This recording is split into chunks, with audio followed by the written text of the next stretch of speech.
हर दिन नया प्रकाश लाता, हर कथा सिखाती सार। पौष मास का हर क्षण है ईश्वर का उपहार। ओम आदित्याय नमः। हरे कृष्णा, राधे राधे। आप सभी का दिन शुभ और मंगलमय हो। इससे पहले की सभी कथा सुनने के लिए आप सभी का दिल से धन्यवाद। पौष मास के 27वें दिन की कथा हमें सिखाएगी कि ईश्वर में विश्वास और सत्कर्मों का मार्ग ही केवल हमें हर संकट से उभार सकता है। आइए श्रद्धा और भक्ति के साथ आज की इस कथा का शुभ आरंभ करें। दत्तात्रेय जी बोले, देवताओं, ब्रह्मा परमेश्वर ही उस असुर को मारने में समर्थ है। वे ही प्रभु सब प्राणियों के दुखों को दूर करने में समर्थ है। तुम उनके वक्रतुंड स्वरूप का ध्यान करते हुए एकाक्षरी मंत्र गंग मंत्र के जप अनुष्ठान करो। वे भगवान तुम्हें अवश्य ही इस घोर संकट से छुड़ा देंगे। देवताओं ने भगवान दंत्रतेय से वक्रतुंड की उपासना और उनके गंग मंत्र की जपा अष्टा की विधि सीखी और फिर उनके द्वारा उपदेश और विधान से अनुष्ठान करने लगे।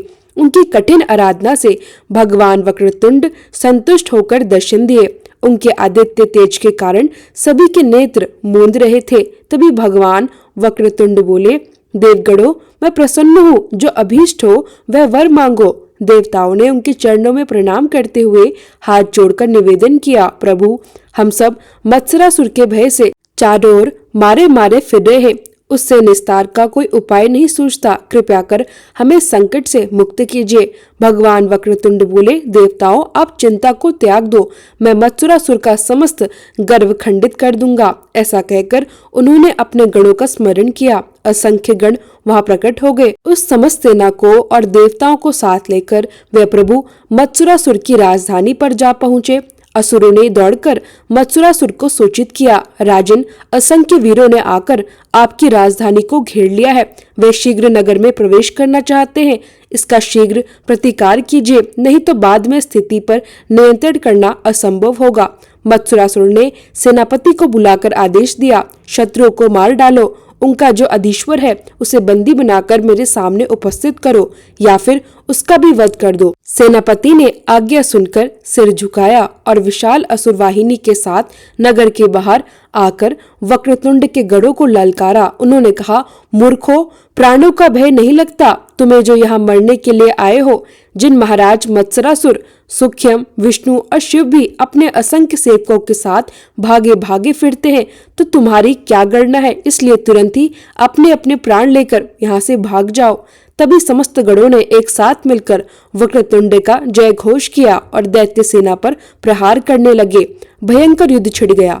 दैत्य सेना हारने लगी। बहुत से दैत्य रथी, महारथी, गजार, अश्वारूढ़, प्रमुख वीर मारे गए। यह देखकर दैत्य सेना भागने लगी। सेनापति के बहुत कहने पर भी रण क्षेत्र में कोई दैत्य टिक नहीं सका। यह संवाद जैसे त्रिलोक के विजेता मत्सरासुर के पास पहुंचा, वह आग से बबूला हो उठा। उसने कहा, शत्रु का यह साहस मेरे ही नगर में आकर मेरी ही सेना को परास्त कर दे। वीरों, अब विलंब का काम नहीं। जैसे भी हो, शत्रु को नष्ट करना अब हमारा प्रथम कर्तव्य है। चाहे हमारे प्राण चले जाएं, किंतु शत्रु को आगे नहीं बढ़ने देंगे। अमात्य ने हाथ जोड़कर निवेदन किया, प्रभु, हमारे वीरों ने शत्रु सेना में एक भयंकर रूप वाला योद्धा देखा है। वह अपनी समस्त सेना का संचालन कर रहा है। वह तो बड़ा दुर्दर्शी वीर है। जिधर बढ़ता है उधर ही सब कुछ शून्य हो जाता है। हमारे विचार में उससे संधि कर लेना ही बुद्धिमानी है। इस बात को सुनकर दैत्यराज लाल पीला पड़ गया और क्रोध से आंखें निकालकर बोला, कायर पुरुषों, तुम मुझे शत्रु के सामने झुकने का परामर्श दे रहे हो। इससे तो युद्ध में मर मिटना ही अच्छा है। फिर उसने प्रधान सेनाध्यक्ष को आदेश दिया, शत्रु का सामना करने के लिए विशाल सेना लेकर आगे बढ़ो। मैं भी तैयार होकर आ रहा हूँ। घोषणा कर दो कि रणभूमि में मैदान छोड़कर कोई भी न हटे, नहीं तो मृत्युदंड दिया जाएगा। प्रधान सेनाध्यक्ष ने समस्त सेनाओं को तैयार होने का आदेश दिया और राजा की आज्ञा सुना दी। मत्सरासुर स्वयं उस असंख्य दल के साथ राजधानी से बाहर निकला। उसके सुंदर पुत्र प्रेय और विषय प्रिय भी साथ थे। उन्होंने सुनियोजित ढंग से भगवान वक्रतुंड के गढ़ों पर भीषण आक्रमण किया। गढ़ों और असुरों के मध्य इतना भयानक युद्ध हुआ कि दोनों पक्षों को भारी नुकसान उठाना पड़ा, किंतु विजय या पराजय किसी की भी नहीं हुई। युद्ध चलते चलते 5 दिन बीत गए। इसी बीच भवानीपति को मत्सरासुर के पुत्रों ने प्रहार करके मूर्छित कर दिया। फिर भी भगवान वक्रतुंड के दो गण आगे बढ़े और उन असुरों से भिड़ गए। उनके प्रहार से दोनों असुर मारे गए। अपने पुत्र को मरा हुआ देखकर मत्सुरासुर व्याकुल हो उठा और युद्ध स्थल छोड़कर चला गया। राजभवन में ही उसके कारण शोक व्याप्त हो गया। तब अमात्य ने समझाया, राजन, शोक करने से कुछ नहीं होगा। आपके मरे हुए पुत्र शोक से लौट नहीं सकते। अब तो शोक का एक ही उपाय है, शत्रुओं से बदला लेना। मत्सुरासुर फिर से रणभूमि में जा पहुंचा। उसने वक्रतुंड का सामना करते हुए कहा, मूर्ख, यहाँ मरने के लिए क्यों आ गया? क्या तू मेरी शक्ति नहीं जानता? वक्रतुंड ने हंसते हुए उत्तर दिया, दुष्ट राक्षस, मैं यहाँ मरने के लिए नहीं, तुझे मारने के लिए आया हूँ। तेरी शक्ति से मैं भली प्रकार परिचित हूँ। तू तो उन्हीं के वश से अत्यंत प्रबल हो गया था जिन्हें तूने पाश में बांध लिया था, लेकिन अब तेरा हाथ काला आ गया है, इसलिए अब तू निश्चय ही मारा जाएगा। फिर भी अगर तुझे प्राण अधिक प्यारे हैं तो मेरी शरण में आ जा।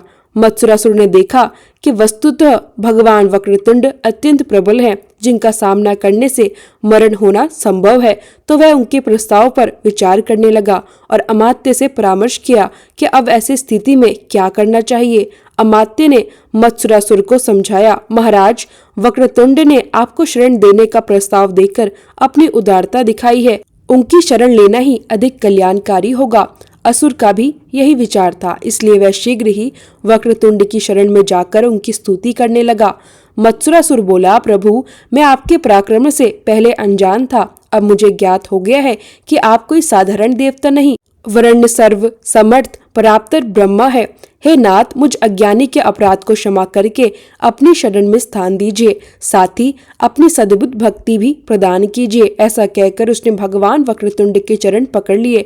भगवान संतुष्ट होकर बोले, असुराज, मैं तुझ पर प्रसन्न हूँ। अब तू निर्भय होकर अपने राज्य कार्य कर, किंतु विस्तार लिप्सा को त्याग दे। दैत्य नाग आदि के स्थान इन्हें लौटा दे और जितने स्थान में रह सके उतनी ही सीमा में रहते हुए सदैव मेरी भक्ति में लगा रहे।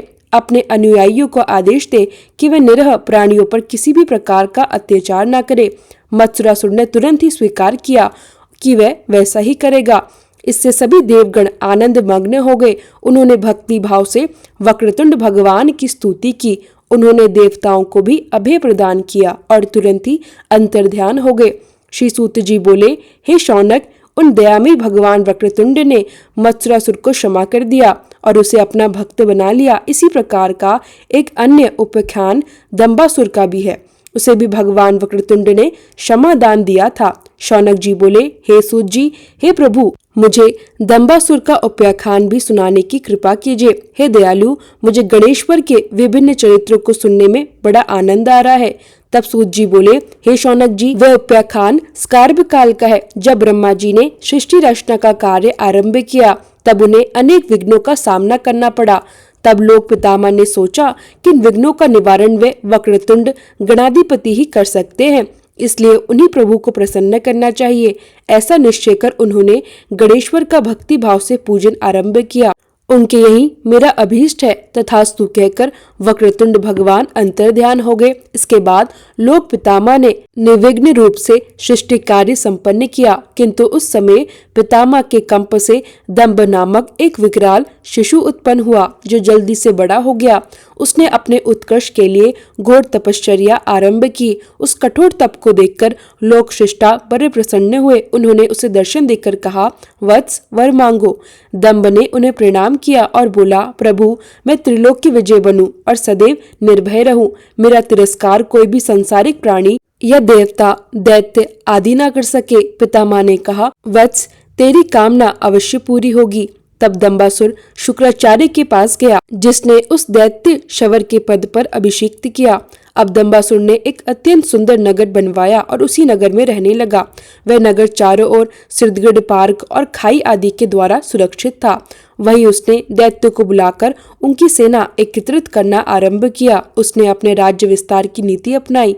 मत्सुरासुर के समान उसने वसुंधरा, पाताल और स्वर्ग पर विजय प्राप्त कर ली और जीते हुए विभिन्न स्थानों पर अपने अधिकारी नियुक्त कर दिए। इसके बाद वैकुंठ और कैलाश पर भी दंबासुर का अधिकार हो गया। देवताओं पर पहले की तरह ही विपत्तियों का पहाड़ टूट पड़ा। वह अत्यंत दुखी होकर गिरी खो और निर्जन वनों में छुपकर अपनी प्राण रक्षा करने लगे। एक दिन उन्होंने विचार किया कि लोक पिता ब्रह्मा जी के पास चलकर विपत्ति से मुक्त होने का उपाय पूछना चाहिए। वे ब्रह्मा जी के पास गए और बोले, प्रभु, दंबासुर आपके वर्ग के कारण अत्यंत प्रबल हो उठा है और अनेक प्रकार के अत्याचार कर रहा है। हमें उसकी रक्षा से मुक्ति कीजिए।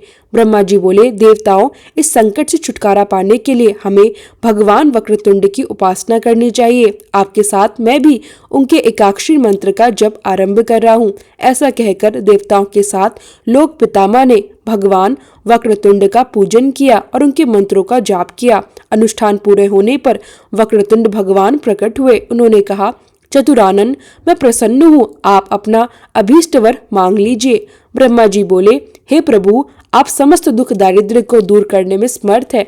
दुष्ट दंभा असुर हमें अत्यंत पीड़ित कर रहा है, हमें उसके भय से मुक्त कर दीजिए। वर दे। वक्रतुंड ने अभय प्रदान किया। कमलासन, मैं दंबासुर की पराजय कर दूंगा। समस्त देव समाज भय को त्याग कर निश्चिंत हो जाए। देवराज के द्वारा दंबासुर को संदेश भेज दे कि या तो वह मेरी शरण में आ जाए, अन्यथा मैं उसका विनाश कर दूंगा। आज्ञा पाकर इंद्र दूत रूप में दंबासुर के पास गए। उन्होंने कहा, असुराज, मुझे महाप्रभु वक्रतुंड ने भेजा है। तुम देवताओं और समस्त अग्निस्तद राज्यों को स्वतंत्र कर दो और परम प्रभु की शरण में जाओ, अन्यथा तुम्हारा विनाश निश्चित है। दंबासुर क्रोधित करके बोला, अपने प्रभु को कह दो कि उसका और उसके साथियों का अहंकार नष्ट करने में मैं पूरी तरह से समर्थ हूँ। यदि प्राण बचाने हैं तो मेरी शरण में आ जाओ। इंद्र ने लौटकर भगवान वक्रतुंड को दंबासुर की भक्ति से अवगत कराया, जिसे सुनकर उन्होंने गणों का स्मरण किया और देवताओं को भी सुसज्जित होकर आगे बढ़ने का आदेश दिया। उधर दंबासुर दैत्य गुरु शुक्राचार्य के पास पहुंचा और प्रणाम किया। प्रभु, वक्रतुंड के दूत रूप से इंद्र ने आकर कहा है कि या तो वक्रतुंड की शरण में आओ, अन्यथा वे तुम्हारा संहार कर देगा। तो वक्रतुंड कौन है? क्या स्थिति है? क्या वे हमारा सामना करने योग्य है? शुक्राचार्य ने कहा, राजन, भगवान वक्रतुंड अमित, महिम और अभूतपूर्व पराक्रमी है। वे गणाध्यक्ष दंभ का त्याग करके उनकी शरण में जाओगे तो निश्चय ही तुम्हारा कल्याण होगा। तब तुम्हें किसी प्रकार का भय नहीं रहेगा। यह सुनकर दंबासुर ने व्यर्थ का दम त्याग दिया। अत्यंत श्रद्धा और भक्ति पूर्वक वे वक्रतुंड की शरण में गए। वक्रतुंड भगवान ने उन्हें अभय और भक्ति प्रदान की। क्षमा दान देकर दंबासुर ने सब राजाओं के राज्य लौटा दिए। कैलाश, वैकुंठ और स्वर्ग आदि देव धामों को भी स्वतंत्र कर दिया। अब उनका शासन धर्म और न्याय में संपन्न हो गया। श्री सूत जी बोले, हे शौनक जी, अब भगवान गणेश्वर का एक दंत अवतार का उपाख्यान सुनिए। ध्यान पूर्वक सुनो। एक दंता अवतारो व देही नाम ब्रह्माधारक मदासुरस हंता साह आखु वह नगस्मत एक दंत सजग अवतार। एक दंता अवतार वह है जो ब्रह्मा को धारण करता है और मदासुर का संहार करता है। उनका वाहन मूषक है। एक बार महर्षि च्यवन के प्रमाद से मद नामक असुर उत्पन्न हुआ। उसने अपने जन्मदाता महर्षि के चरणों में प्रणाम किया और पूछा, प्रभु, मैं कहाँ रहूं? मैं क्या करूं? महर्षि बोले, वत्स, तू पाताल लोक में शुक्राचार्य के पास जा, वह तेरी संपूर्ण व्यवस्था करेंगे। उन्हें कहना कि महर्षि च्यवन ने तुम्हें उनकी सेवा में भेजा है। मदासर पाताल में पहुंचकर शुक्राचार्य की सेवा में उपस्थित हुआ और प्रणाम किया। उन्होंने कहा, प्रभु, मैं आपके भाई महर्षि च्यवन का पुत्र हूँ, इस कारण आपके भी पुत्र के समान हूँ। उन्होंने मेरा नाम मदासर रखा है और मैं आपके शिष्य बनने के लिए आया हूँ। हे नाथ, मैं समस्त ब्रह्मांड का राज्य चाहता हूँ। आप मेरा यह अभीष्ट प्राप्त करने का कष्ट कीजिए। शुक्राचार्य ने कहा, वत्स, मैं तुम्हारा अभीष्ट पूर्ण कराऊंगा। तुम इस एकाक्षरी शक्ति मंत्र हरिंग का अनुष्ठान करो। मदासुर ने प्रणाम किया और घोर अरण्य में तपस्या के लिए चला गया। उन्होंने शक्ति का ध्यान और जप करते हुए हजारों वर्षों तक निराहार और निर्जल तप किया। उनका शरीर अस्थियों का अवशेष मात्र रह गया और चारों ओर वृक्ष और लताएं उत्पन्न हो गई। अंत में सिंहवाहिनी भगवती प्रसन्न होकर दर्शन दी। मदासर माता के दर्शन करते ही प्रसन्न हुआ और भाव विभोर होकर चरण कमलों में गिर पड़ा। उसने स्तुति की, हे जगत जननी, आप ही संसार की उत्पत्ति, स्थिति और प्रलय करने वाली हैं। आप सर्वसमर्थ है, भक्तों के लिए कुछ ही अदे नहीं है। मात्र आपके दर्शन से मैं धन्य हो गया। कृपा कीजिए माँ। भगवती ने वर दिया, वत्स तू ब्रह्मांड का स्थिर और निशक राज्य प्राप्त करेगा। तुझे रोग नहीं सताएगा। समय समय पर तेरी इच्छाएं पूर्ण होती रहेंगी। देवी अंतर्ध्यान हो गई। मदासर प्रसन्न मन से अपने स्थान पर लौट आया और अपने अधिकार में नगरों को लेकर अत्यंत वैभवशाली बन गया। फिर उसने अत्यंत सुंदरी लालसा नाम की कन्या से विवाह किया। उसकी वीरता और वैभव चारों ओर फैल गया। दो दूर के बड़े पराक्रमी असुर उससे मित्रता करने लगे। कई दैत्य वहां आकर बस गए। मदासर ने दैत्य गुरु शुक्राचार्य को प्रार्थना पूर्वक वहां ले जाकर अपना राज पुरोहित बनाया। शुक्राचार्य ने उसका दैत्य राज के पद पर अभिषेक किया। अब जो भी कुछ हुआ उसका वृत्तांत आप सभी अगले अध्याय में सुनेंगे। श्रोताओं, उम्मीद है आज की ये कथा आपको पसंद आई होगी। अब सुनिए सूर्य भगवान की चालीसा। श्री रवि हरत हो घोरतम अगिर्त किरण पसारी, वंदन करूं तब चरणन में अर्घ देऊं जलधारी। सकल सृष्टि के स्वामी हो सचराचर के नाथ, निस्दिन होत तुमसे ही होवत संध्या प्रभात। जय भगवान सूर्य तमहारी, जय खगेश दिनकर शुभकारी। तुम हो सृष्टि के नेत्र स्वरूपा, त्रिगुणधारी त्रैवेद स्वरूपा। तुम ही कर्ता पालक संहारक, भुवन चतुर्दश के संचालक। सुंदर बदन चतुर्भुजधारी, रशीम रथी तुम गगन विहारी। चक्र शंख अरिश्वेत कमलधर, वर मुद्रा सोहत चोटेकर। शीश मुकुट कुंडल गलमाला, चारु तिलक तब भाल विशाला।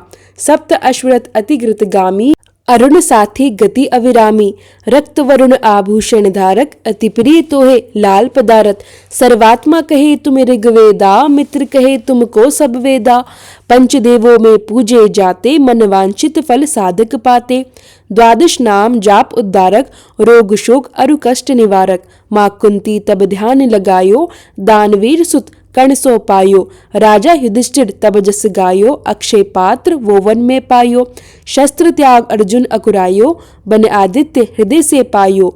विद्यांचल तब मार्ग में आयो, हाहाकार तिमिर से छायो। मुनि अगस्त गिरि गर्व मिटायो, निज तब बल से विधि ही नवाइयो। मुनि अगस्त तब महिमा गाई, सुमिर भय विजयी रघुराई। तोहे विरोख मधुर फल जाना, मुख में लीनी तोहे हनुमाना। तब नंदन शनिदेव कहावे, पवन के सुत शनि तीर मिटावे। यज्ञ व्रत स्तुति तुम्हारी कीनी, भेंट शुक्ल यजुर्वेद की दीनी। सूर्यमुखी खरितर तब रूपा, कृष्ण सुदर्शन भानु स्वरूपा। नम्न तोहे ओमकार स्वरूपा, नम्न आत्मा अरु काल स्वरूपा। दिंग दिंगत तब तेज प्रकाशे, उज्ज्वल रूप तुम्ही आकाशे। दश दिग्बाल करत तब सुमिरन, अंजलि नित्य करत है अर्पण। त्रिविध ताप हरता तुम भगवन, ज्ञान ज्योति करता तुम भगवन। सफल बनावे तब आराधना, गायत्री जप सरल है साधन। संध्या त्रिकाल करत जो कोई, पावे कृपा सदा तब वो ही। चिद शांति सूर्याष्टक देव, व्याधि अपाधि सब हर लेवी। अष्टदल कमल यंत्र शुभकारी, पूजा उपासन तब सुखकारी। माघ मास शुद्ध सप्तमी पावन, आरंभ हो तब शुभ व्रत पालन। भानु सप्तमी मंगलकारी, भक्ति दायनी दोषनहारी। रविवासर जो तुमको ध्यावे, पुत्रादिक दुख वैभव पावे।